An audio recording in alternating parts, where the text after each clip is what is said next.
تو پچھلے 2 نشستیں ہماری ہو گئیں، یہ آج ہماری تیسری نشست ہے، اور مجموعی اعتبار سے یہ ہماری 11ویں نشست ہے اس عنوان کی۔ تو پچھلے 2 نشستوں میں 5 احادیث کو ہم نے کور کیا ہے، جس میں پہلی حدیث کے اندر جنت میں داخل ہونے والے وہ لوگ ہوں گے جو شرک نہ کرنے والے ہوں، جن کا انتقال توحید پر ہوا ہوگا، یہ مسلم کی حدیث ہے۔ اور دوسری بخاری اور مسلم کی حدیث میں جو 5 باتوں کی گواہی دینے والے ہوں گے وہ جنت میں جانے والے ہوں گے، تو اس کا ذکر کیا گیا۔ پھر تیسری حدیث میں جو 4 اعمال جو کرنے والے ہوں گے وہ لوگ جنت میں جانے والے ہوں گے، جو مسلم کی حدیث ہے، جس میں آپ نے فرمایا، ایک صحابی نے آ کر پوچھا کہ اللہ کے رسول صلی اللہ علیہ وسلم آپ ہمیں وہ عمل بتائیں جو ہمیں جنت سے قریب کر دے اور جہنم سے دور کر دے، تو آپ نے فرمایا تعبد اللہ ولا تشرک بہ شیئا، تعبد اللہ ولا تشرک بہ شیئا، اللہ تعالیٰ کی عبادت کرنا اور اس کے ساتھ کسی کو شریک نہ کرنا، اور نماز کو قائم کرنا، زکوٰۃ کو ادا کرنا، اور رشتوں کو جوڑنا۔ یہ 4 باتیں آپ نے شامل۔ پھر پچھلے درس میں آپ کے سامنے آیت الکرسی کے بارے میں بات آئی کہ آپ نے فرمایا کہ جو ہر نماز کے بعد آیت الکرسی کی پابندی کرے گا وہ جنت میں جائے گا، اور آیت الکرسی کے سلسلے میں چند باتیں آپ کے سامنے پچھلے درس میں واضح کی گئیں کہ اس کی وجہ کیا ہے، اس آیت کی اہمیت کیوں ہے، اتنی عظیم ترین آیت، قرآن کی سب سے بڑی عظیم ترین آیت، عظمت والی آیت۔ تو اس آیت کے اندر ایسی کیا بات ہے کہ جو انسان اس کا پڑھنے والا بن جاتا ہے وہ جنتی ہے؟ تو اس سلسلے میں یہ بات آپ کے سامنے آئی کہ اس آیت کے اندر اللہ تعالیٰ نے اپنے 10 صفتوں کا ذکر فرمایا ہے، جن کی کچھ تفصیل آپ کے سامنے پچھلے درس میں رکھی گئی۔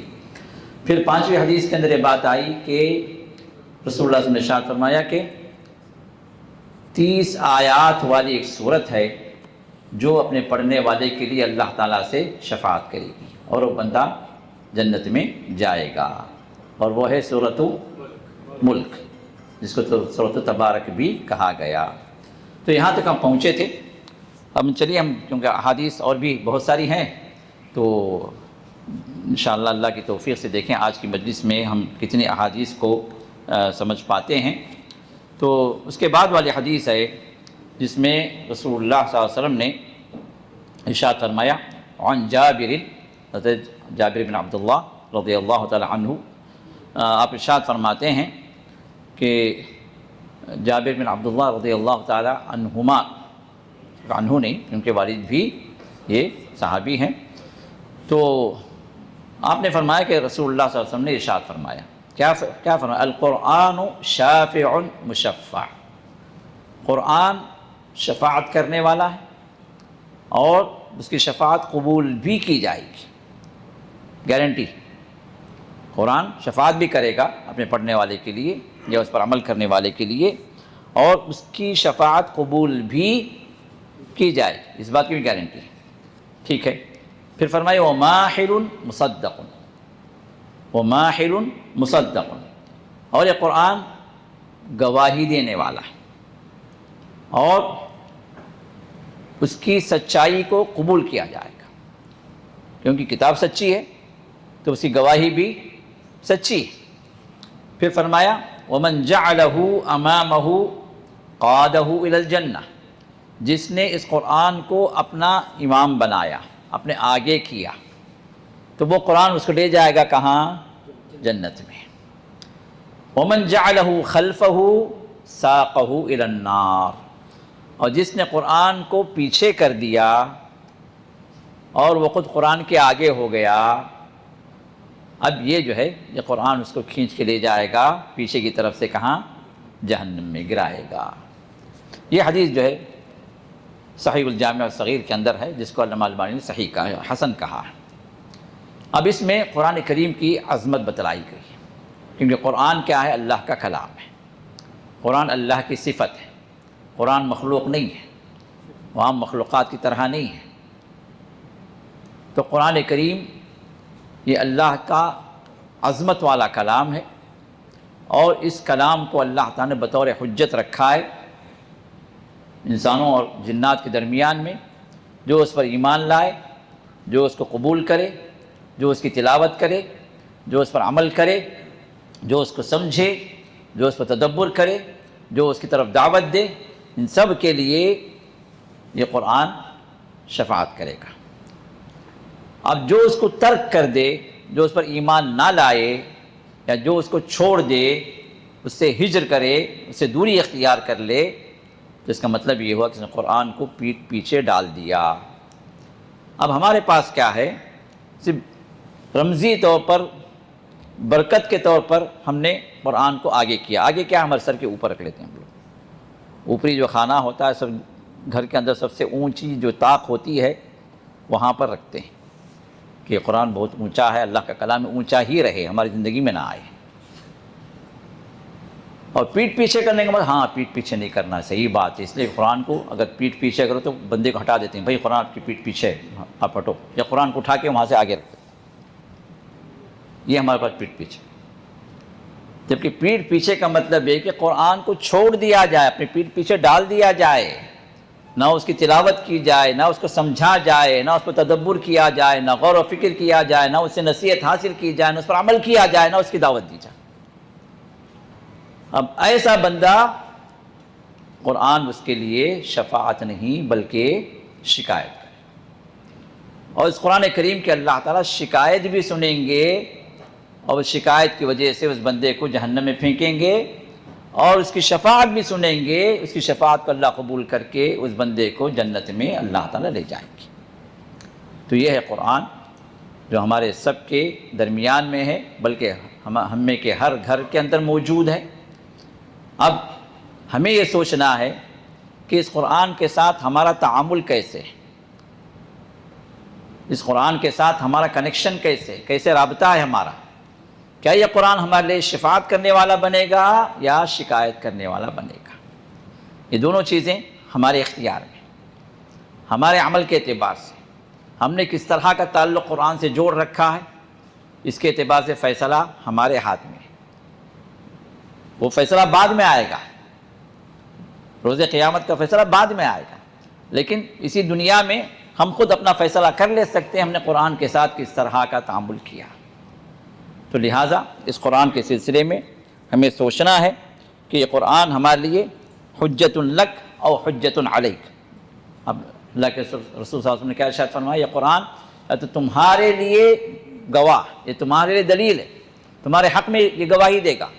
او حجت علیک، یا تمہارے خلاف یہ دلیل بنے گا، تمہارے خلاف اس کی گواہی ہوگی.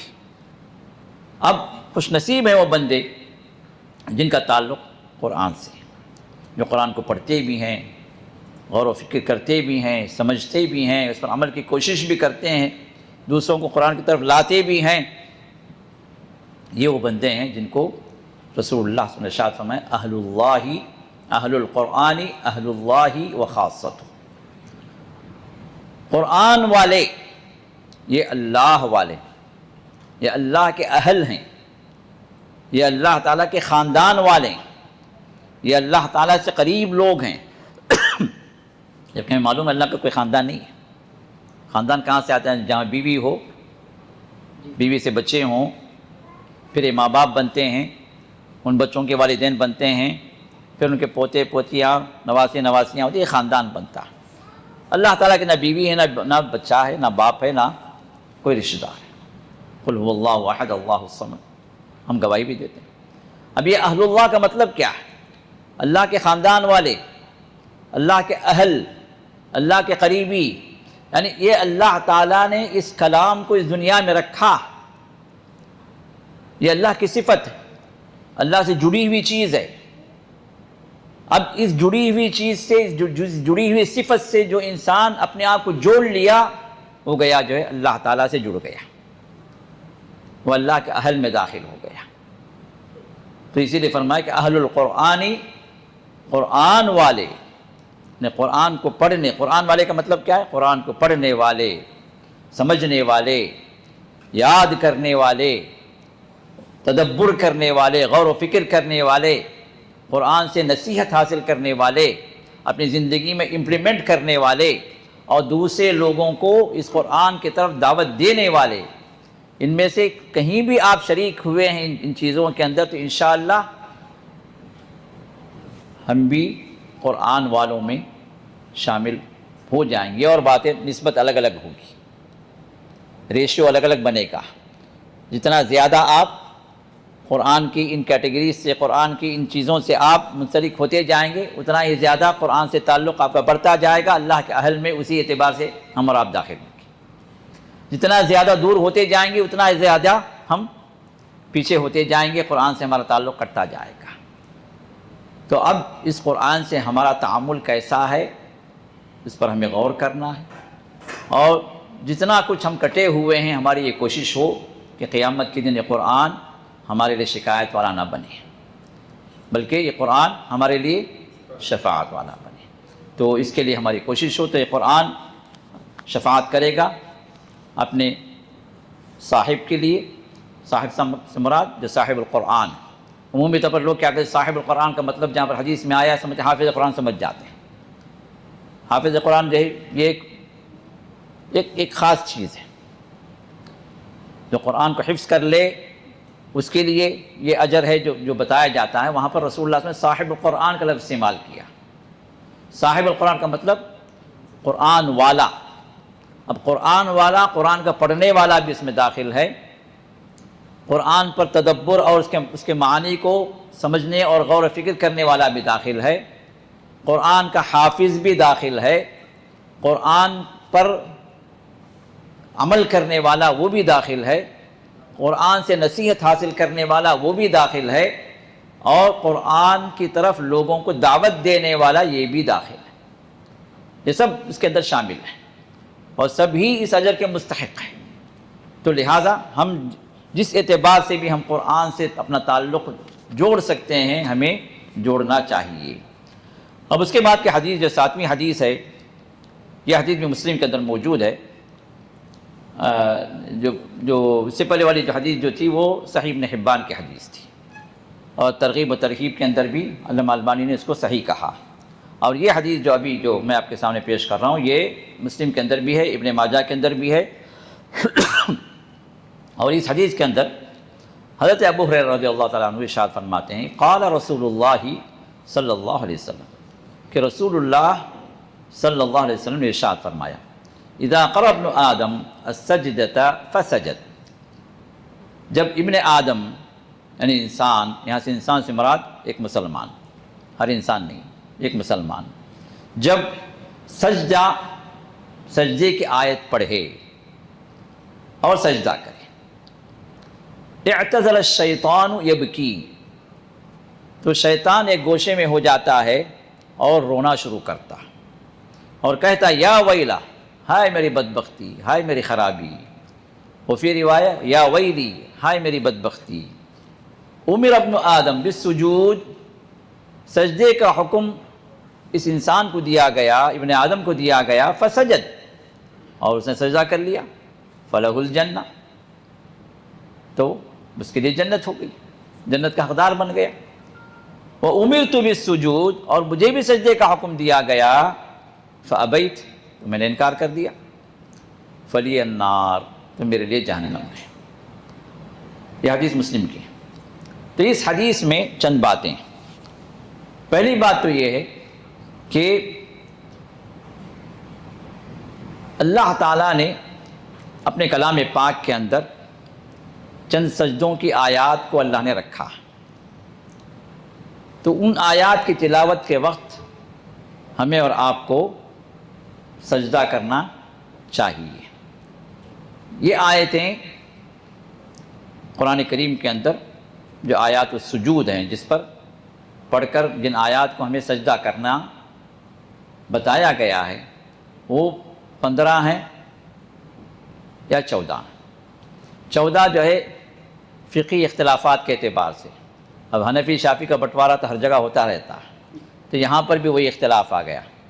یہاں پر بھی احناف نے کہا کہ 14 ہمارے ہیں، شافعی نے کہا کہ نہیں 14 ہمارے جی ہیں، لیکن ایک میں اختلاف کر کے انہوں نے بھی 14 کر لیا، انہوں نے 14 کر لیا، جبکہ اگر تمام مجموعی اعتبار سے اگر ملایا جائے تو 15 آیتیں، قرآن کریم کے 15 آیت ہیں۔ ایک میں اختلاف انہوں نے کیا سورۃ الصاد کا ایک سجدہ اور سورۃ الحج کا دوسرا سجدہ، اس پر یہ اختلاف ہوا، ایک حنفی سجدہ ہوگا، ایک شافعی سجدہ ہوگا، ایک پر رسول اللہ صلی اللہ علیہ وسلم تمام سجدوں پر آپ نے عمل کیا۔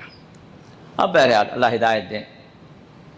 تو قرآن کریم کے اندر 15 سجدے ہیں۔ اب ان 15 سجدوں کی آیات پر جب انسان گزرتا ہے تو تقریباً سجدے کی ان آیات میں حکم دیا گیا کہ سجدہ کرو، یا اللہ تعالیٰ کے یہ خاص بندے سجدہ کرتے ہیں یا فرشتے سجدہ کرتے ہیں۔ اب اس طرح جو سجدے کی صفت وہاں پر بیان کی گئی ہے، سجدے کا حکم دیا گیا تو رسول اللہ صلی اللہ علیہ وسلم نے سجدہ کیا۔ اب ہمیں اور آپ کو بھی حکم یہ ہے کہ ان آیات کو ہم پڑھیں تو سجدہ کریں، جو جس کو سجود التلاوہ کہا جاتا ہے، تلاوت کا سجدہ۔ اب فقہا کے درمیان میں اختلاف ہے کہ یہ واجب ہے یا مستحب ہے۔ بعض فقہا نے کہا کہ نہیں یہ واجب ہے کیونکہ وہاں پر حکم ہے، اور دوسرے فقہا نے کہا کہ نہیں، بسا اوقات رسول اللہ صلی اللہ علیہ وسلم نے سجدے کی آیت تلاوت کی لیکن آپ نے سجدہ نہیں کیا، حدیث سے دلیل ہے۔ تو اس کا مطلب یہ ہوا کہ سجدہ ان آیات پر کرنا واجب نہیں، اگر ہوتا تو رسول اللہ صلی اللہ علیہ وسلم نہیں چھوڑتے، تو یہ مستحب ہے۔ بہرحال اس فقہی مسئلے کو آپ چھوڑ کر عمومی طور پر بات ہمیں یہ سمجھنی ہے کہ جہاں پر اللہ تعالیٰ نے سجدے کا حکم ہمیں دیا ہے تو ہمیں سجدہ کرنا چاہیے۔ اب بعض لوگ یہ کہتے ہیں کہ بھائی اب اس وقت ہمیں وضو نہیں ہوتا تو ہم جو سجدہ بعد میں کر لیں۔ سجدے تلاوت کے لیے وضو کی شرط نہیں ہے، کیونکہ یہ نماز سے ہٹا ہوا سجدہ بے شک افضل ہے، بے شک جس طرح قرآن کی تلاوت کے لیے وضو بعض فقہا کے پاس شرط ہے لیکن بہت سارے علماء اور فقہا کے پاس شرط نہیں ہے، تو اس وجہ سے آپ جو ٹیب کے ذریعے سے، موبائل کے ذریعے سے قرآن کی تلاوت کر سکتے ہیں۔ اختلاف کہاں آتا ہے کہ بے وضو ہو کر آپ مصحف کو اٹھائیں نہ اٹھائیں، یہاں پر علماء کا اختلاف ہے، پڑھنے کا اختلاف نہیں ہے۔ اسی وجہ سے حائضہ عورت بھی اپنے ایام کے اندر قرآن کو اپنے ٹیب کے ذریعے سے، موبائل کے ذریعے پڑھ سکتی ہے، کوئی مسئلہ نہیں ہے اس میں پڑھنے، کیونکہ رسول اللہ صلی اللہ علیہ وسلم نے کہیں منع نہیں کیا، جبکہ حیض و نفاس والی عورتیں رسول اللہ کے زمانے میں بھی موجود تھی۔ آپ نے کسی عورت کو حکم نہیں دیا کہ ان ایام میں تم قرآن کی تلاوت نہ کرو، کوئی دلیل نہیں ہے، کوئی صریح حدیث نہیں ہے، برخلاف کہ جنوبی کے لیے آپ نے منع کیا۔ جنوبی جو ہے، جس کو غسل واجب ہو گیا، جس شخص کو یا جس عورت کو احتلام کی وجہ سے ہو یا کہ منی کے اخراج کی وجہ سے ہو یا کہ میاں بیوی کے تعلقات کی وجہ سے ہو، اب یہاں پر غسل واجب ہو گیا تو اب اس کی یہ جو ناپاکی ہے اس کے اختیار میں ہے کہ وہ فوری طور پر پاک ہو جائے، غسل کر لے، لیکن حیض و نفاس والی عورت کی جو ناپاکی اس کے اختیار میں نہیں ہے، وہ 1000 مرتبہ غسل کرے گی تو بھی پاکی حاصل نہیں ہوگی، وہ بے اختیاری ہے، اور یہ اختیاری والی چیز ہے، تو ان دونوں میں فرق ہے۔ تو اسی وجہ سے بہت سارے علماء، بلکہ علامہ البانی نے بھی اس بات کا فتویٰ دیا ہے کہ حائضہ یا نفاس والی عورت قرآن کی تلاوت کرنا چاہے تو وہ قرآن کی تلاوت کر سکتی ہے، بلکہ ان ایام میں سے کرنا بھی چاہیے کیونکہ اس سے منع نہیں کیا گیا۔ تو سجدے تلاوت کے لیے بھی وضو شرط نہیں ہے، آپ جہاں ہیں، جس حالت میں بھی ہیں، آپ تلاوت کر رہے ہیں، تلاوت کرتے کرتے آپ کو کچھ صورتیں یاد ہیں، سجدے کی آیت آ گئی، اب آپ کو وضو نہیں ہے تو آپ سجدہ کر لیں۔ آپ بیٹھے ہیں، پتہ نہیں قبلہ کدھر ہے، نہیں معلوم، کسی نئی جگہ آپ گئے، قبلے کا بھی نہیں پتہ، اب مجھے قبلے کا پتہ نہیں ہے اس لیے میں سجدہ بعد میں کر لوں گا، نہیں، قبلے کی شرط نہیں ہے کیونکہ نماز نہیں ہے، یہ صرف سجدہ۔ اللہ نے فرمایا کہ للہ المشرق والمغرب، اللہ ہی کے لیے مشرق بھی ہے، اللہ کے لیے مغرب بھی ہے، فَإِنَّمَا تُوَلُّوا فَثَمَّ وَجْهُ اللَّهِ، تم جدھر بھی جو ہے اپنا چہرہ کر لو، اللہ کے چہرے کو وہاں پر تم پاؤ گے، یہ ان حالات کے لیے۔ تو اسی وجہ سے سجدے تلاوت کے لیے بہت سارے فقہاء اور علماء کے پاس نہ قبلے کی شرط ہے نہ وضو کی شرط ہے، آپ جس حالت میں بھی ہیں آپ سجدہ۔ بعض لوگ کیا کرتے ہیں اس مسئلے کو نہ سمجھ کر اب وہ پڑھتے جاتے ہیں اور حساب رکھتے جاتے ہیں، میرے اتنے سجدے بن گئے ڈپازٹ، پھر آخر میں ملا کے میرے 12 سجدے ایک ساتھ دھڑا دھڑ سجدے مار رہے ہیں، بولے وہ سجدے کی قضا میں کر، اس کا کوئی ثبوت نہیں ہے، کیونکہ جہاں حکم دیا گیا سجدے کا آپ وہاں سجدہ کر رہا، آپ وہاں سجدہ نہیں کر کے نہیں بعد میں جو بینک ڈپازٹ کر دیا میں بعد میں جو اس کو جو ہے میں کر لوں گا، یہ لوگوں کی اپنی سوچ ہے جو شریعت کے موافق نہیں۔ تو اب یہاں پر دوسری بات یہ ہے کہ جب انسان سجدے تلاوت کرتا ہے، کیونکہ یہاں پر حدیث سے کیا بات آتی ہے، قرأ ابن آدم السجدہ، ابن آدم جب تلاوت کرتا ہے پڑھتا ہے سجدے کو، سجدے کی آیت کو، تو سجدے تلاوت کی یہاں پر فضیلت بیان کی گئی۔ تو سجدے تلاوت کیا ہے؟ یہ اللہ تعالیٰ کے حکم کی تعمیل ہے۔ جب اللہ نے فرمایا کہ اسجدو، تو آپ نے فوراً سجدہ کیا۔ اب یہ سجدہ چونکہ اللہ کے حکم کی تعمیل میں ہے، تو اس تعمیل کی وجہ سے میں نے حکم دیا اس بندے کو سجدے کا، اس نے سجدہ کر دیا، تو اللہ تعالیٰ نے اس کو جنت کی بشارت دی۔ اب یہ بشارت دینے والا کون ہے؟ شیطان۔ شیطان رو رہا ہے اور کہہ رہا ہے کہ اس کو سجدے کا حکم دیا گیا ہے، سجدہ کر لیا اور اس کے لیے جنت ہے، اور مجھے بھی سجدے کا حکم دیا گیا، اللہ نے سجدے کا حکم دیا نا اس کو۔ اللہ نے فرمایا اذ قلنا للملائکۃ اسجدوا اسجدوا لآدم، وہاں پر اللہ نے ملائکہ کو، اور وہاں جو یہ شیطان ابلیس بھی تھا وہ بھی شامل تھا سجدے کے لیے، فرشتوں نے سجدہ کیا الا ابلیس، سوائے ابلیس کے، تو مجھے بھی سجدے کا حکم دیا گیا لیکن میں نے نہیں کیا، تو میرے تکبر کی وجہ سے، میرے سجدہ نہ کرنے کی وجہ سے، اللہ تعالیٰ کی بات کو نہ ماننے کی وجہ سے مجھے جہنم کی وعید سنائی گئی۔ تو یہاں پر صرف سجدہ ہی مراد نہیں ہے، یہاں پر اللہ کے حکم کی تعمیل ہے، یہ اصل چیز ہے۔ اب اللہ کا حکم ہوا سجدے کا، ہم سجدہ، اگر اللہ کا حکم ہوتا رکوع کرنے کا ہم رکوع کرتے، اللہ کا حکم ہوتا قیام کا تو ہم قیام کرتے، فقوموا للہ قانتین، اللہ تعالیٰ کا حکم ہے قیام کرو تو ہم قیام کرتے ہیں نماز کے اندر، وارکعوا مع الراکعین، رکوع کرنے والوں کے ساتھ رکوع کرو، ہم رکوع کرتے ہیں نمازوں کے اندر۔ اب یہاں پر تلاوت کے اعتبار سے اللہ تعالیٰ فرماتے ہیں اسجدو، تو پھر ہم کیا کرتے ہیں؟ سجدہ کرتے ہیں۔ تو یہ اللہ تعالیٰ کے حکم کی تعمیل ہے جس پر جنت کی بشارت سنائی گئی۔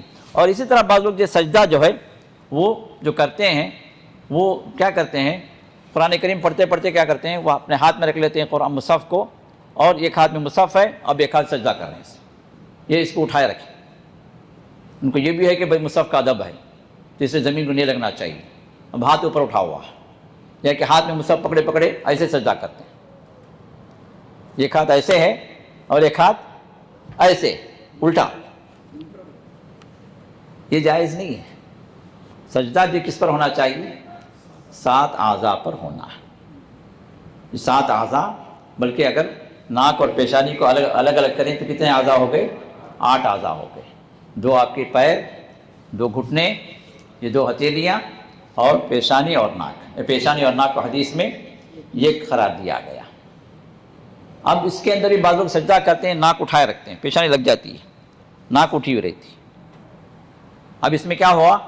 پورے اعضاء نہیں لگے، جب پورے اعضاء نہیں لگے زمین پر تو وہ سجدہ بھی اس کا حکم نہیں ملا۔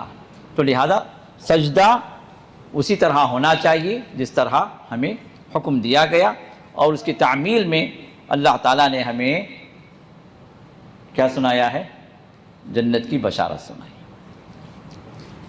اس کے بعد کی حدیث ہے، حدیث نمبر 8، عن عقبۃ بن عامر، عقبہ بن عامر رضی اللہ تعالیٰ عنہ بیان فرماتے ہیں، قال رسول اللہ صلی اللہ علیہ وسلم، یہ بھی مسلم کی حدیث ہے، ما منکم من مسلمین، یہاں دیکھیے چھوٹی چھوٹی باتیں ہیں احادیث کے اندر، قرآن کریم کے تو بڑی بڑی باتیں ہیں۔ اب یہ جو احادیث جو ہے نا، چھوٹی چھوٹی چیزیں ہیں، چھوٹے چھوٹے اعمال ہیں، لیکن ان اعمال کے کرنے پر رسول اللہ صلی اللہ علیہ وسلم نے ہمیں جنت کی بشارت دی۔ شرط کیا ہے؟ 2 ہی چیزیں، ایک ہے کہ ان اعمال کو آپ اللہ کے لیے کریں، شرک نہ ہو آپ کی زندگی کے اندر، اخلاص کے ساتھ آپ یہ کام اللہ کے لیے کریں۔ اور دوسری شرط کیا ہے؟ محمد رسول اللہ صلی اللہ علیہ وسلم کے طریقے کے مطابق۔ یہ دو چیزیں یہی مین ہیں، یہی اصل ہیں جو آپ کے عمل کو اللہ کے پاس قبول کرواتی ہے۔ تو اب ان دو چیزوں کو ذہن میں رکھ کر آپ ان احادیث کو سنیں، تو اس میں یہ بتایا گیا ما منکم من مسلم، تم میں کا کوئی بھی مسلمان آدمی، چاہے وہ مرد ہو چاہے عورت۔ دیکھیے عبادات کے اندر جو بھی فضیلتیں یا کہ اعمال کی جو بھی فضیلتیں، اجر و ثواب کے بارے میں جو بھی بیان کیا گیا ہے، اس میں یہ نہیں کہا گیا کہ مرد کو زیادہ ہے عورت کو کم ہے۔ یہ شریعت کا انصاف ہے، یہ عورت کے ساتھ شریعت اسلامیہ کا مکمل انصاف ہے، کہیں بھی اس کا اجر کم نہیں کیا، بلکہ بعض جگہوں پر عورت کا مرتبہ بڑھا دیا گیا، عورت کا مرتبہ بڑھا دیا گیا، مرد سے بھی بڑھا دیا گیا، لیکن کم نہیں کیا گیا۔ رسول اللہ صلی اللہ علیہ وسلم مسجد نبوی میں بیٹھ کر آپ نے فرمایا، اس حدیث کو ذرا غور سے سنیے، مسجد نبوی میں بیٹھ کر آپ نے فرمایا لا تمنعوا اماء اللہ مساجد اللہ، اللہ کی بندیوں کو، نے عورتوں کو اللہ کے گھروں سے نہ روکو، ٹھیک ہے۔ پھر آپ نے ارشاد فرمایا، اور مسجد نبوی کی فضیلت کیا ہے؟ ایک نماز کا ثواب صحیح حدیث کے مطابق 1000 نماز کے ثواب کے برابر ہے سوائے مسجد حرام کی۔ اور ابن ماجہ وغیرہ کی ایک حدیث ہے جس میں 50,000 کا بھی ذکر آیا، لیکن وہ روایت جو صحیح نہیں ہے، ضعیف ہے جو محدثین کے پاس۔ بہر اللہ کی مرضی، اللہ کا دینا چاہے تو اس کا مسئلہ، وہ رحیم و کریم ہے، لیکن صحیح حدیث 1000 کی۔ اب اس فضیلت والی نماز کے لیے رسول اللہ صلی اللہ علیہ وسلم مسجد نبوی میں بیٹھ کر فرمایا کہ عورتوں کو نہ روکو، وہ بھی اس فضیلت کو حاصل کریں۔ پھر آپ نے فرمایا وَبُيُوتُهُنَّ خَيْرٌ لَهُنَّ، لیکن ان کے گھر ان کے لیے اس سے بھی زیادہ بہتر ہے۔ 1000 رکعت کا ثواب حاصل کرنے کے لیے جو مرد حضرات مسجد کو آتے ہیں، عورتیں بھی جو ہے مسجد کے اندر آنے کے لیے ان کو اجازت دی گئی ہے، چند شرائط کے ساتھ میں، چند قوانین اور حدود کے ساتھ میں۔ اس کے باوجود آپ نے فرمایا کہ یہ جو اجر و ثواب ہے اس سے بھی زیادہ اجر و ثواب ان کے لیے ان کے گھر میں ہے۔ اب یہاں پر عورت اپنی جگہ رہتے ہوئے، اپنے گھر میں رہتے ہوئے نماز کی ادائیگی، مسجد میں جو نماز کی ادائیگی کا جو اجر ہے اس سے بھی زیادہ ثواب اللہ اس کا عطا کرتا ہے۔ اب یہاں عورت جو مرد سے بڑھ گئی نا، خیر میں داخل ہو گئی، مرد سے بھی زیادہ خیر والی بات۔ کیوں؟ اس لیے کہ وہ اپنے آپ کو فتنے سے بچانے والی ہے، دوسروں کو بھی فتنے سے بچانے والی۔ کیونکہ عورت جب اپنے گھر سے نکلتی ہے، اللہ کے رسول میں ارشاد میں استشفى شیطان اس کے ساتھ جھنڈا لے کے نکلتا ہے فتنہ پیدا کرنے کے لوگوں کو۔ تو فرمایا کہ جو ہے وَقَرْنَ فِي بُيُوتِكُنَّ، تم اپنے گھروں کو لازم پکڑو، تمہارا گھر جو ہے یہی تمہارے لیے safest place in the world, سب سے زیادہ محفوظ جگہ، ہر فتنے سے تم بھی محفوظ ہے، دوسرے بھی محفوظ ہے۔ نکلنا ہے ضرورت پہ نکلے، اور صحابیات یہی کرتے تھے۔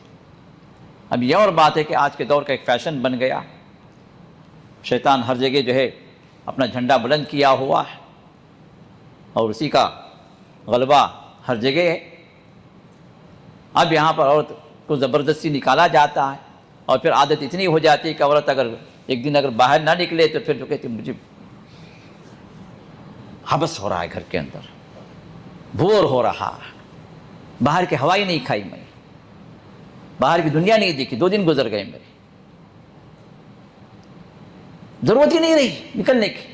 اب اس طرح کا ایک کانسیپٹ بنا دیا گیا، اس طرح کا ایک ماحول بنا دیا گیا، جبکہ حقیقت کیا ہے؟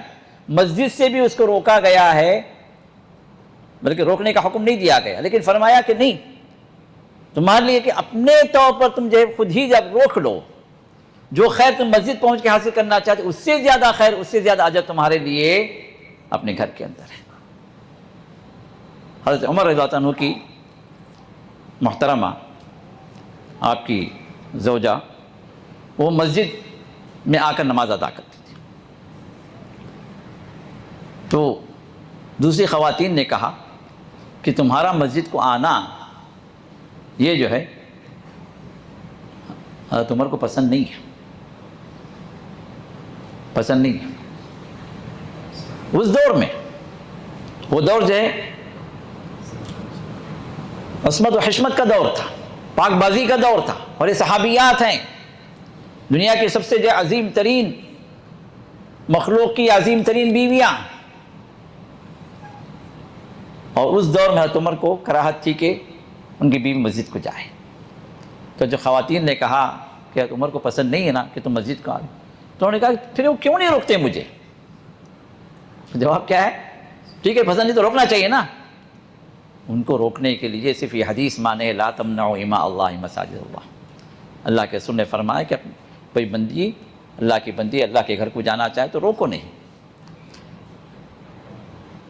یہ حکم اللہ کے رسول کا ہے تو وہ روکنے سے پیچھے ہٹے ہوئے، ورنہ حقیقت یہ ہے کہ عمر کو یہ چیز پسند نہیں ہے. اور رسول اللہ صلی اللہ علیہ وسلم نے اس کے آگے بھی تو بیان فرما دیا وَبُيُوتُهُنَّ خَيْرٌ لَهُنَّ، ان کے لیے، ان خواتین کے لیے ان کے گھر ہی زیادہ بہتر ہے. تو اب یہاں پر بھی بات یہ آئی کہ وضو کرنے والا چاہے مرد ہو چاہے عورت ہو، آپ نے فرمایا ما منکم من مسلم یتوضأ، جو بھی مسلمان وضو کرے. اور وضو میں کیا ہے؟ فیبلغ او فیسبغ، روایت کے دو الفاظ ہیں. ایک روایت میں فیبلغ، یبلغ کا مطلب وہی معنی ہے جو یسبق کا ہے، مطلب پوری طرح مکمل طور پر پانی پہنچائے اعضاء کو. کسی وضو کے عضو میں ایک سوئی کے برابر بھی جگہ سوکھی نہ رہے، پانی پوری طرح پہنچائے، وضو مکمل کرے. وضو دو طرح کا، ایک وضو مختصر ہے، دوسرا وضو مکمل ہے. یہاں پر مکمل وضو کا ذکر ہے. مختصر وضو کیا ہے؟ صرف وضو کے جو فرض اعضاء ہیں ان کو آپ ادا کر دیں. جیسے آپ نے اٹھایا، ایک مرتبہ کلی کر لی، ایک مرتبہ ناک میں پانی پہنچا دیا اور چہرہ دھو لیا، اور ایک ایک مرتبہ آپ کے یہ دونوں اعضاء دھو لیے، اور سر کا مسح کر لیا ایک بار، اور پیر ایک بار دھو لیے. یہ کیا ہے؟ یہ فرض اعضاء کا دھونا. سنت کے مطابق وضو کیا ہے؟ آپ بیٹھیں، بسم اللہ پڑھیں، پھر اس کے 3 بار دائنا ہاتھ، 3 بار بایاں، پھر اس کے بعد جو ہے آپ 3 بار کلی کریں، 3 بار ناک پہ پانی پہنچائیں، پھر چہرہ جو ہے 3 بار دھوئیں، 3 مرتبہ یہ اعضاء دھوتے جائیں، اور مسح کریں، پورے سر کا مسح کریں، اور مسح کا جو طریقہ جس طرح رکھا گیا وہ کریں. سنت کے مطابق آپ کا وضو ہو، پیر بھی رائٹ اور لیفٹ آپ دھوئیں، پھر اس کے بعد دعا پڑھیں. اب یہ سنت کا طریقہ ہے جو مکمل وضو ہے. تو ایک ایک مرتبہ بھی اعضاء آپ دھو لیں تو بھی وضو ادا ہو گیا. لیکن 3 مرتبہ کیا ہے؟ یہ سنت ہے. تو آپ نے فرمایا کہ مکمل وضو کرے. اس کے بعد ثم یقول، وضو کرنے کے بعد کہے اشہد ان لا الہ الا اللہ وحدہ لا شریک لہ. پہلے اللہ کی توحید کی گواہی، میں گواہی دیتا ہوں اس بات کی کہ اللہ کے سوا کوئی عبادت کے لائق نہیں، لا شریک لہ، اور اس کے ساتھ کوئی شریک نہیں، وحدہ وہ اکیلا، واشہد ان محمدا عبدہ ورسولہ، اور میں اس بات کی بھی گواہی دیتا ہوں کہ اللہ کے رسول اللہ صلی اللہ علیہ وسلم اللہ کے بندے ہیں، وہ اللہ نہیں ہیں، نہ اللہ کی صفات ان کے ساتھ میں ہیں، وہ اللہ کے بندے ہیں، ورسولہ، اور وہ اللہ کے رسول ہیں. اب یہ 2 گواہی، توحید کی گواہی اور رسالت کی گواہی، جو انسان دے وضو مکمل کرنے کے بعد، تو فرمایا فتحت لہ ابواب الجنت 8، جنت کے 8 دروازے اس کے لیے کھل جاتے. یدخل من ایہا شاء، یدخل من ایہا شاء، جس دروازے سے چاہے وہ داخل ہو جائے. یہ ایک چیز ہے، ایک روایت یہ ہے مسلم کی روایت. دوسری بھی مسلم کی روایت ہے جس میں یہ بات بتائی گئی کہ اشہد ان لا الہ الا اللہ وحدہ لا شریک لہ، توحید کی گواہی ہو گئی، واشہد ان محمدا عبدہ ورسولہ، اور رسول اللہ صلی اللہ علیہ وسلم کی رسالت کی گواہی بھی ہو گئی. پھر کہے اللہم اجعلنی من التوابین واجعلنی من المتطہرین. یہ دعا کرے کہ اے اللہ تو مجھے توبہ کرنے والوں میں سے بنا دے. توبہ کیا ہے؟ اللہ کی طرف رجوع کرنا. اتوب کا مطلب، تواب کا مطلب توبہ کرنا، اللہ کی طرف رجوع کرنا، اپنے گناہوں سے پلٹ کر اللہ تعالیٰ کے حضور آ جانا. وَاجْعَلْنِي مِنَ الْمُتَطَہِّرِينَ، اور مجھے پاکیزہ لوگوں میں سے بنا دے. پاکیزہ لوگ کہاں جائیں گے؟ جنت میں جائیں گے. اللہ جس کی توبہ قبول کر لے وہ کہاں جائے گا؟ جنت میں جائیں گے.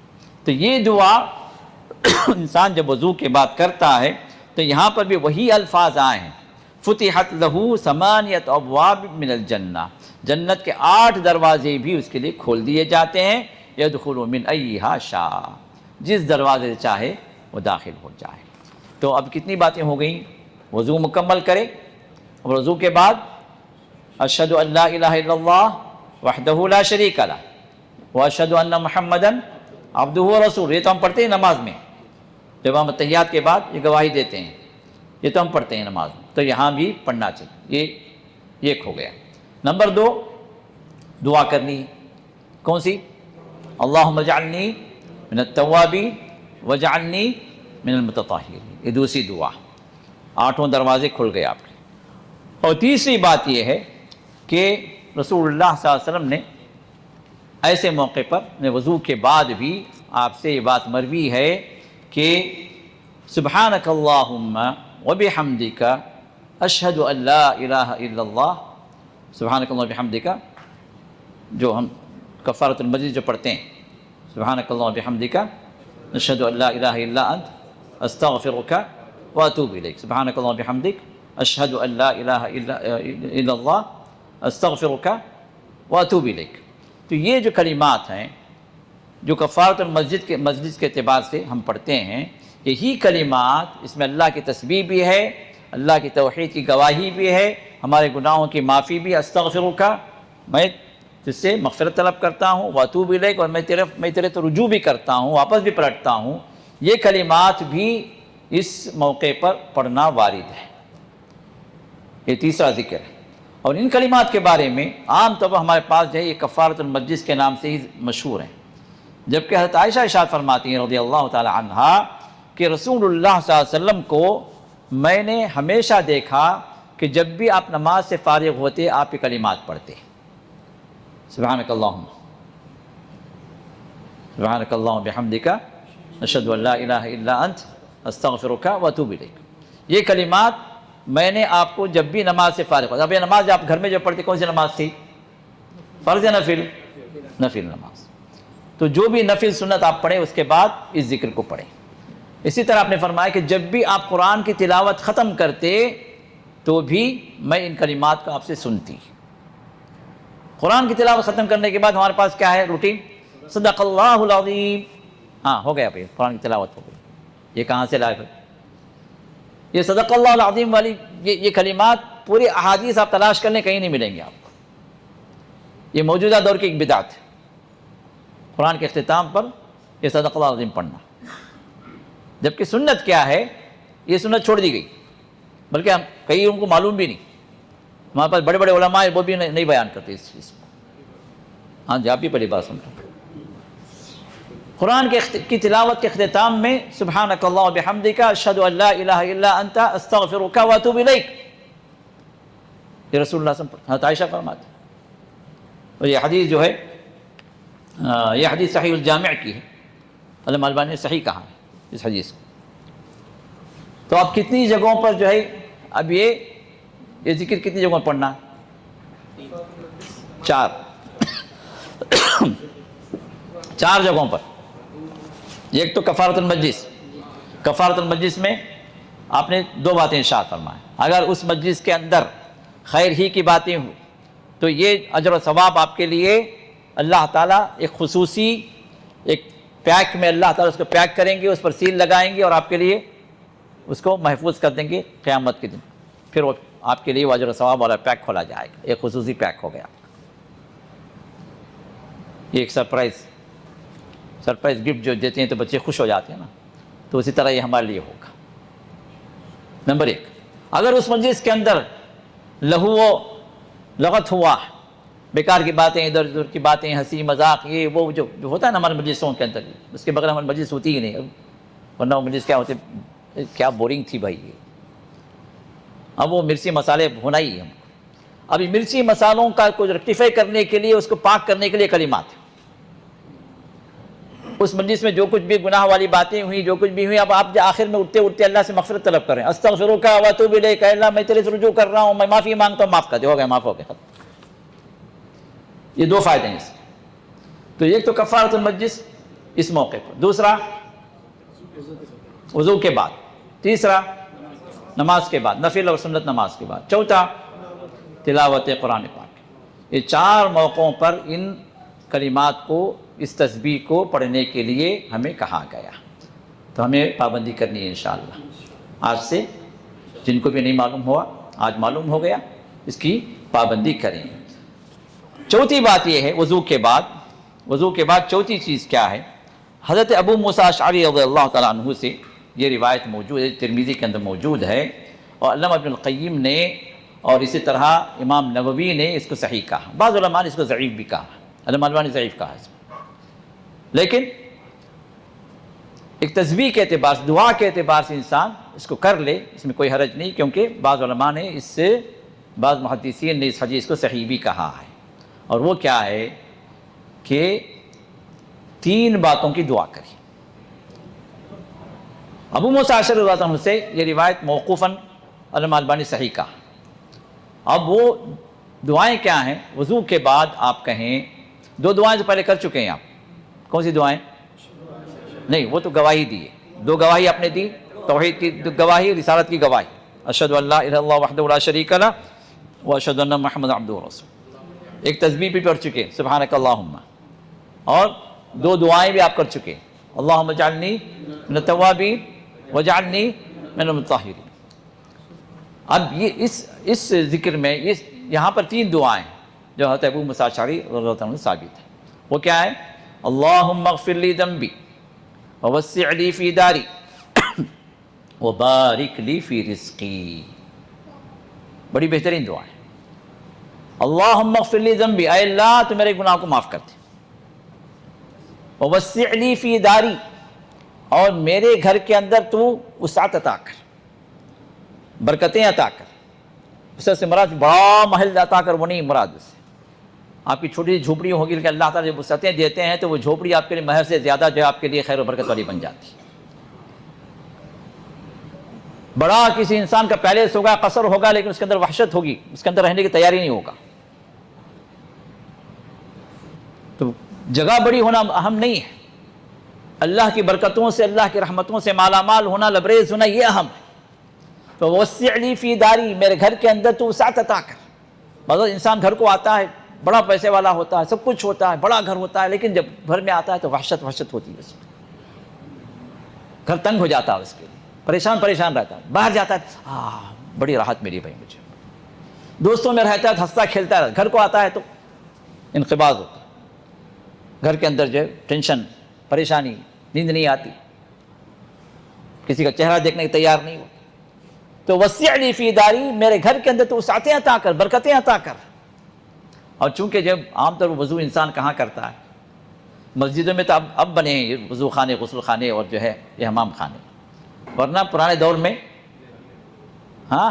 میں وضو کہاں ہوتا تھا؟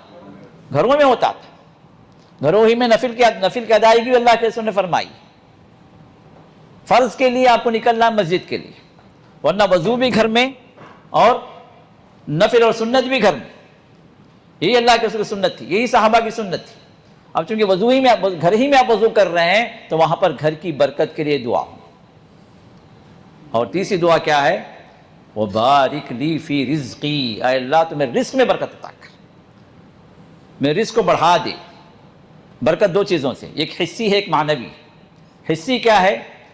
آپ کی تنخواہ اگر جو ہے 3000 ہے تو بڑھ جائے، 4 ہو جائے، 5 ہو جائے، 5 ہے تو 10 ہو جائے، یہ حصی برکت جس کو آپ محسوس کرتے ہیں۔ معنوی کیا ہے؟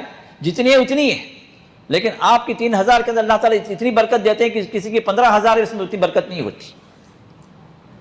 آپ 3 میں خوش ہیں، وہ 15 میں خوش نہیں ہے، وہ 15 لے کے قرضدار ہے، وہ 15 لے کے پریشان مبتلا، وہ 15 لینے کے باوجود بھی جو ہے ہمیشہ جو ہے ادھر ادھر مانگتا پھر رہا، اس کی حاجتیں اس سے زیادہ کہیں ہیں، برکت نہیں. اور یہ 3 میں آپ اللہ نے کسی کا محتاج نہیں بنایا آپ کو. اللہ تعالیٰ نے جو ہے کسی سے لینے والا آپ کو نہیں بنایا. مہینے کے آخر میں ادھر سے لو ادھر سے لو، یہ صورتحال نہیں آتی. اسی میں اللہ تعالیٰ نے آپ کو برکتیں دی تھی. تو یہ بارک لی فی رزقی جو ہے یہ خود بھی بہت بڑی دعا ہے برکت کی. پرسوں مجھے ہے ایک دعا، ایک موقوفاً جو دعا جو ہے میں سنا، پھر بعد میں نے اس کی تحقیق کی تو بھی وہ حدیث جو ہے موقوفاً ثابت ہے صحابہ سے، جس میں یہ بات اس دعا کے اندر یہ کہا گیا، اللہم کما صنت وجہی عن السجود لغیرک، اے اللہ جس طرح تو نے میرے چہرے کو تیرے علاوہ کسی کے سامنے سجدہ کرنے سے بچا لیا. کیا ہے؟ اے اللہ جس طرح تو نے میرے چہرے کو تیرے علاوہ کسی کے سامنے سجدہ کرنے سے بچا لیا، فَصُنْ وَجْهِي عَنِ الْمَسْأَلَةِ مِنْ غَيْرِكَ، اے اللہ تو میرے چہرے کو بچا لے کہ میں تیرے سوا کسی اور کے سامنے ہاتھ پھیلاؤں، کسی اور کے سامنے اپنے مسئلے کو رکھوں. اللہم کما صنت وجہی، صنت صانا یصون سے محفوظ کر دینا. اے اللہ اللہم کما صنت وجہی للسجود لغیرک، جس طرح تو نے میرے چہرے کو تیرے سوا کسی اور کے سامنے سجدہ کرنے سے روک لیا، محفوظ کر لیا، میں صرف تیرے سامنے سجدہ کرنے والا بن گیا. فَصُنْ وَجْهِي من المسألة من غیرک، فَصُنْ وَجْهِي عن المسألة من غیرک، تو لہٰذا تم میرے چہرے کو بچا لے کہ میں تیرے علاوہ کسی اور کے سامنے مانگنے والا بنوں، ہاتھ پھیلانے والا بنوں. وہی مفہوم یہاں پر بھی، جب آپ کے رزق میں اللہ برکتیں عطا کرتی ہے، آپ کے گھر کے اندر اللہ برکتیں عطا کر دے، تو یہ وسعتیں آپ، اب اس کے اندر کیا ہے کہ جب آپ کہتے ہیں کہ اللہم اغفر لی ذنبی ووسع لی فی داری، میرے گھر کے اندر تو وسعت عطا کر. اب اس وسعتوں کے اندر جب برکتیں اور رحمتیں نازل ہوتی ہیں، بیوی فرما بردار، بیوی کو دیکھے تو انسان کی آنکھوں کی ٹھنڈک، خوشیاں نصیب ہوتی، دل ٹھنڈا ہو جاتا ہے. بچوں کو دیکھیں تو اللہ تعالیٰ جو ان بچوں کو تابعدار بناتا ہے، آپ کے اطاعت گزار ہیں، آپ کے فرما بردار ہیں، آپ ان بچوں پر جو ہے ناز کرتے ہیں، وہ بچے جس طرح آپ چاہتے ہیں اس طرح آپ کے بچے بنے ہوئے ہیں. تو اور کیا چاہیے آپ کو انسان کو؟ اس سے زیادہ اس کے گھر کے اندر رحمتیں اور برکتیں اور کیا چاہیے؟ بیوی سے بھی خوشیاں مل رہی ہیں، بچوں سے بھی خوشیاں مل رہی ہیں. اگر بیوی اگر تو شوہر سے خوشیاں مل رہی ہیں، کیوں؟ دونوں کے لیے ہے نا، یہ دعا دونوں کے لیے. اب وہ بھی دعا کر رہی ہے تو اس کا شوہر، اس کا ماننے والا، اس کا شوہر جو ہے اس کو ہر اعتبار سے عزت اکرام کے ساتھ رکھا ہوا، ہر اعتبار سے جو اس کی خوشیاں اس کو عطا کرتا، تو ہر اعتبار سے وہ گھر وسعت والا بن جاتا ہے. اور رزق اللہ تعالیٰ حصی اعتبار سے برکتوں کو بڑھا سکتے ہیں اور معنوی اعتبار سے تو بڑھتا ہی بڑھتا. تو یہ علامہ البانی اس دعا کو ذکر کر فرماتے ہیں، آج ہمارے گھروں کے اندر برکتیں نہ ہونے کی ایک وجہ یہ بھی ہے کہ ہم یہ دعا نہیں کرتے. اور یقین مانیے اگر میں آپ سے پوچھوں کتنے لوگ یہ دعا کرتے ہیں تو ہم میں سے کئی ہاتھ اٹھائیں گے ہم کو معلوم بھی نہیں، معلوم بھی نہیں. اگر معلوم اگر ہے بھی تو ہم پڑھتے نہیں. تو لہٰذا اس دعا کو بھی پڑھنا چاہیے تاکہ ہمیں دنیائی اعتبار سے پریشانیوں سے ہم نکل سکیں، ہمارے گھروں کے اندر برکتیں آ جائیں، ہمارے رزق کے اندر بھی برکت آ جائے اور ہمارے گناہ بھی معاف ہوں. اور ایک دوسری بات میرے دوستو، جہاں پر بھی ہمیں جو ہے یہ دعائیں سکھلائی گئی ہیں نا، جہاں پر بھی اس بات کا نوٹ کریں، جہاں کہیں بھی ہمیں یہ رزق والی دعائیں، برکتوں والی دعائیں، رحمتوں والی دعائیں جو سکھلائی گئی ہیں نا، اس سے پہلے ہمیں اللہ سے معافی مانگنے والی دعا بھی ہمیں سکھائی گئی. اللہم اغفر لی، رب اغفر لی، سبحانک اللہم بحمدک، اللہم اغفر لی، یہ سجدے کی دعا. پہلے ہمیں گناہوں کی معافی مانگنا ہمیں سکھایا گیا، اس لیے کہ برکتوں سے روکنے والی چیزیں، رحمتوں سے روکنے والی جو اصل جو چیز ہے، جو اساس ہے، جو بنیاد ہے، وہ ہمارے گناہ. ہماری نافرمانیاں دنیا کے اندر بھی، یہ زلزلے، یہ سیلاب، یہ طوفان، یہ فلاں جگہ یہ ہے، یہ ارتھکویک ہے، یہ جو سونامی ہے، سب جتنے بھی جو عذاب آتے ہیں یہ سب کیا ہے؟ مخلوق کے گناہوں کا. ظہر الفساد فی البر والبحر بما کسبت ایدی الناس. بر و بحر کے اندر جو بھی فساد آتا ہے وہ لوگوں کے گناہوں کی وجہ سے آتا ہے. تو ہمارے گناہ وہ ہیں جو ہماری طرف آنے والی رحمت کو روکنے والے بنتے ہیں، ہمارے رزق میں برکتوں کا ہٹانے والے بنتے ہیں، ہماری نعمتوں کو ختم کرنے والے بنتے ہیں یہ گناہ ہمارے. تو پہلے ان دعاؤں سے پہلے ہمیں ہمیشہ یہ دعا سکھائی گئی کہ پہلے اپنے گناہوں کی معافی مانگو. اب اللہ معاف کر دے تو پھر رحمتوں کا نزول بھی شروع ہو جاتا. اللہ معاف کر دے تو برکتیں بھی شروع ہو جاتی. تو یہاں پر بھی ان دعاؤں کے اندر ہمیں دو شہادتیں، اشہد ان لا الہ الا اللہ وحدہ لا شریک لہ واشہد ان محمدًا رسول اللہ. پھر دو دعائیں، اللہم اجعلنی من التوابین واجعلنی من الطاہرین. ذکر سبحانک اللہم بحمدک، اس میں بھی استغفرک واتوب الیک. سبحانک اللہم بحمدک اشہد ان لا الہ الا انت استغفرک واتوب الیک. پھر یہ دعا بھی ہمیں بتائی گئی کہ ہم چھوٹی دعا یاد کر لیں اس کو. اللہم اغفر لی ذنبی ووسع لی فی داری وبارک لی فی رزقی. تو یہ دعا بھی ہمیں پڑھنے والے ہم بن جائیں، اور جو ہے اس کی وجہ سے اللہ تعالیٰ ہمارے مسائل بھی حل کریں گے، ہمارے گھروں کے اندر بھی رحمتیں اور برکتیں ہوں گی، ہمارے رزق کے اندر بھی اللہ تعالیٰ وسعتیں اور برکتیں اللہ عطا فرمائیں گے. تو یہ جو ہے بات رہی وضو کے بعد ان اذکار کی. یہاں ہم روکتے ہیں، پھر اس کے بعد انشاءاللہ نویں حدیث انشاءاللہ ہم جو ہے آگے کی مجلس میں آپ کے سامنے رکھیں گے. جو کچھ بھی ہم نے سنا ہے اللہ تعالیٰ ہمیں اس پر عمل کی توفیق عطا فرمائے، اور اس کے خاص بندوں میں اللہ ہم سب کو شامل فرمائے. اور جس طرح اپنے فضل و کرم سے اللہ تعالیٰ ہمیں یہاں جمع فرمایا ہے، اپنی جنتوں میں اللہ ہم سب کو جمع فرمائے. وآخر دعوانا الحمد للہ رب العالمین.